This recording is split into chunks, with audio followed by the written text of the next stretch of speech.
Hey friends, it's Flake, and here we are still sort of stuck in our homes, but we are still progressing through the ladder. There's not much in terms of a giant tournament scene going on, though the Aretuza World Cup was awesome, a great initiative. But I do have a deck for you if you don't want to play any of that, Nilfgaard stuff, and you're not really in the mindset of playing Hidden Cache before it gets the old Nerf hammer. I figured, why don't we play with some Death's Shadow with monsters, and I've kind of adapted a list that is already out there, but with a little extra spice, a little changes over here, that once I've added these changes, I essentially catapulted from rank 2 to pro without a single loss with this list. This list has various different elements of, a little bit of extra surprise, but also multiple potential win conditions in order to go ahead and create engines and massive amounts of points in long or short rounds. So here's it. I don't really have a name for it. We'll just call it the cloning factory. I don't know, whatever, regardless. It's monsters, and that's what matters.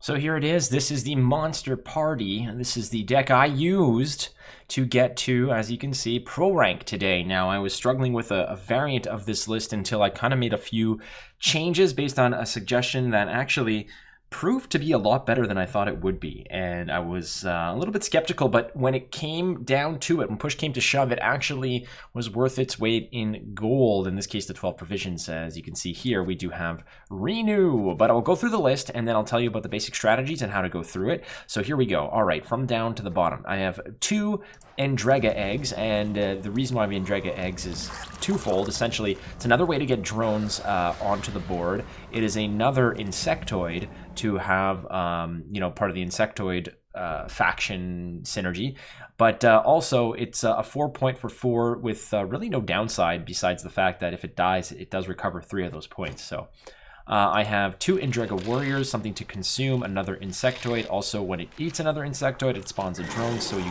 can get a little bit of extra value off of it. Arrakis Nest. This is just to put bodies on the board in case you, for the Kikimor Queen, which we'll get to later. But here it is, again, 1 times Arrakis Nest just to put 4 points on, or 4 bodies, 4 drones rather, insectoids on the board. 2 Endrega Larvae. This is probably the best monster bronze, in my opinion, that you could possibly get. It's just 2 1-point thrives with 2 points of protection. It's a pain in the ass to get rid of, and having a base of 1 and 2 bodies on the floor, this is the best opening proactive play you could possibly hope for as a monster player, and if it's unanswered, it just gets out of control. I have a Drowner. Now, the Drowner here is essentially to deal with soldier decks. This was something that I had options and ability to deal with some other nonsense and some other problematic cards, but oftentimes dealing with a boosted Damien on the front row that you can't deal with efficiently, Drowner's a way to just push it aside and get rid of it without having to worry. Drowner's also a good way to go ahead and clog a row against Harmony should Harmony get a little bit out of control, and you can really catch them by surprise, clogging up a row that they're hoping to get a full value oak on. I know it's happened to me, but Drowner also with the Thrive ability is as a pretty solid play. 2 Barghests. Again, this is just a consume, deploy consume effect with an additional consume afterwards. Consume in this deck is a good way to get rid of poison. Obviously getting your consume card poisoned is also a problem, but it does deal with a potential poison. Consuming the poison will get rid of it, and hopefully your opponent won't have a follow-up. Kikimor Worker, 7 for 5. You're punching above your weight from provision to strength with 4 points of armor. Obviously, this is going to die if it takes more damage. At the same time, it does always get more armor anytime insectoids are played, and you have some insectoids in here. So playing this out strategically to protect it a little bit more. Again, worst case scenario, it's just another big body that if your opponent is not really playing much damage, it's free strength on the board, free points, not to mention it's so high up there that it'll usually trigger all of your it'll get an additional trigger off of your Kikimor Queen train going. So this is a great one to have as well. Northern Wind. Now, I was sort of going back and forth, Northern Wind, Alzur's Thunder, Northern Wind, Alzur's Thunder. I feel like this decks these days do need a little bit of control element, and Northern Wind is a way to get rid of the Flying Redanian, and also the Crow Mother. So when you see those cards, you know they're going to be coming back. So Northern Wind on one of those cards is a, you know, might be a slow tempo play in terms of just dealing 4 or 3 damage, or, you know, recovering those points. But at the same time, it's an investment piece because you're not going to see those cards come back if they're banished. You could also probably work with this to deal damage to something and banish something else down the line. Depends on you know, how things work out. So there's an option for you as well. Again, more of the control. Parasite is you know, one of the best value gold cards for monsters. 6 provisions with, you know, the versatility of dealing 6 damage or boosting an ally by 6. So dealing 6 damage gets rid of a whole lot of trouble, be it Treant Boar, you know, Damien or Stefan, Pavko Gale, you know, a Harmony, any kind of engine piece. This is usually a clean answer, but also it's 6 points to go ahead and rescue dominance back to your side of the board. It gives you dominance, you know, boosts a unit that might be in danger of dying. But there you go. Parasite to me is usually a must-have in most decks, in most monster decks. Lacerate. This is purely a meta choice.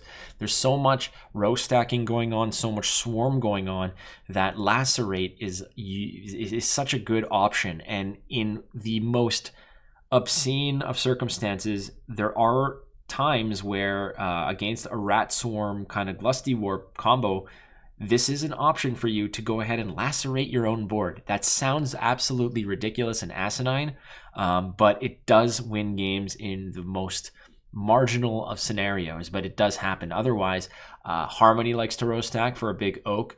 You'll have Elven Deadeyes will take a big swipe. You know, Congregate decks, you know, God knows what else. Against another Kikimor deck as well, and the Mirror Lacerate is a big help. This is definitely a card that I feel right now, given the current meta, is super important. Not to mention swiping against a Uprising deck that likes to go very wide with humans and then have them all in the green. A Lacerate will get rid of a lot of boosts that will eventually not only get you with all those points from the Lacerate damage, but also recover, or deny rather, points from your opponent's Lyrian Scytheman or their Visigurd, and onward. I've got the Penitent. Penitent is just your standard procedure thinning tempo master. This card is the, you know, the nuts against a deck that does not run lock. There is an ideal 1, 2, 3, 4 play with monsters from a proactive standpoint, that no matter what your opponent really plays, as long as they don't touch your side of the board, you are going to muscle them out and get ahead of them just with Penitent alone, followed by, you know, another trigger of Thrive, and then followed up by a Consume to get you a lot of points. Now, again, it pulls out a 7 provision card. Now, the reason why we don't have other 7 provision cards, because I've played this with Ada Striga, or even the vampire that Queen of the Night, is it? Here, let me just take a look at this real quick. There she is. Yeah, Queen of the Night. 7 provisions, 5 strength, bleeding 4 purify. This is such a great versatile card, but I couldn't play it because of what Penitent does, which is when it dies, it pulls out a random 7 cost card. And the best 7 cost cards for it to pull out are the Beast over here. Again, the Beast, when it's not the biggest dog in the pound, it'll get a boost of 2 at the end of the turn. Or, of course, Pugo. Pugo gets pulled out of the deck and does not have the detriment of the deploy effect hurting your own board. So Penitent is going to get you lots of points out of these 2. Now we have Caranthier. This guy is essentially the heart and soul of how to generate a load of points. You know, we'll get to the strategy later, but here he is. You know, he's just going to clone a card, and there are some valuable targets for him, which we'll get to later. Goliath. Goliath is just a 10 for 8. Oftentimes, there's not enough damage for your opponent to go ahead and actually shred this down to, you know, a point where the Death Wish occurs for them. This is something where maybe you'll be playing it very early because you want it in the graveyard. You'll never consume this, but this is another 10-point card that just triggers a lot of the Thrive effects that are going on. There's Osriel, of course. There's no surprises here. Osriel has a lot of tasty snacks to go ahead and eat, be it from Pugo or Goliath. He's going to get 2 10-point options out of the graveyard. Or there's always Eagern, 13 for 10. This is pretty much a monster staple card. You cannot not play this card. The 13 for 10 is already such a great translation of provision to point value. You need to play this card. And if you don't have it, and this is a tip, I guess, if you're a brand new monster player, this is a card that, if you're just starting out in the game, you want to get this card if you like monsters, because it fits in so well in Thrive decks. It fits in a deck that uses Osriel as a finisher as well. And not only that, 13 points is a massive bomb to throw on the board if your opponent has no answers. Of course, Mata is in here to go ahead and grab your big cards. She's just, such a great versatile card to, assure that on the round that she's played in, you're at least going to outvalue your opponent on that one card that you're drawing here. Royal Decree, again, consistency is important. Getting the cards you need is important. And Kikimor Queen, of course, is just such a centerpiece card that was overlooked for a little while when she came out, but she has so much potential, especially in decks now that don't necessarily like to play massive row punish or lots of ping trigger, ping damage, etc. Decks that like to, get rid of big targets and have lots of big points. She can essentially throw down with the best of them with Harmony, with boosting decks with Northern Realms. She will keep up the point. She will usually in a longer round, her alone with a little army of drones is worth a solid 60 to 70 points on her own. It's absurd when she's untouched. And finally, Renew. This is the spice that we're talking about. Renew, it did get a little bit of a redo where you can't really get anything out of the graveyard that is above 9 provisions. But if we're looking at what those cards are that we can go ahead and rescue, Mata if necessary, and I'm not saying that it's an ideal target, Osriel potentially to go ahead and get that back, 10 points for Goliath. I mean, that's not that bad either, but you usually want to go ahead and get Caranthir. I will tell you how this deck works now. Of course, all this is under the 16 provision umbrella of Death Shadow with Magic Lamp as your tactic or your tactical ability or whatever you want to call it. Your blue coin sympathy is what I'm calling it. So how does this deck work? Well, it's very simple, friends. And when I say simple, I mean it's a standard monster procedure of very little control elements, very little interactive elements, a lot of outpacing, out-tempoing, and muscling your opponent. Now, the ideal scenario here is that you can bleed. You can absolutely bleed round 2, meaning that you can really... you want to be aggressive in round 1 when possible, and just be mindful of your opponent's poisons. Locks don't really affect you terribly, but if we're looking at how this deck operates, your ideal 1, 2, 3, 4 play, for instance, when you're mulliganing and you want to sequence your cards out for maximum point potential, you want to bust out your Larvae.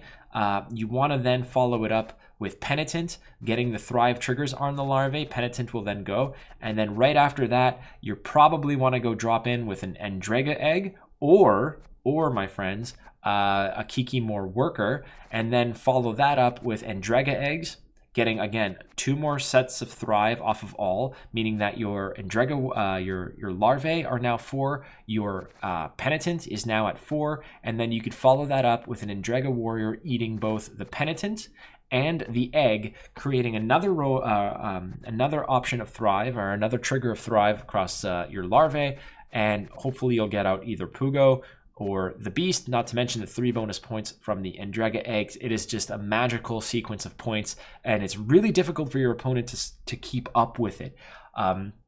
So you can continue to go ahead, play cards, things like Barghest, etc. There's really no limit to what you want to hang on to or commit rather to this opening round.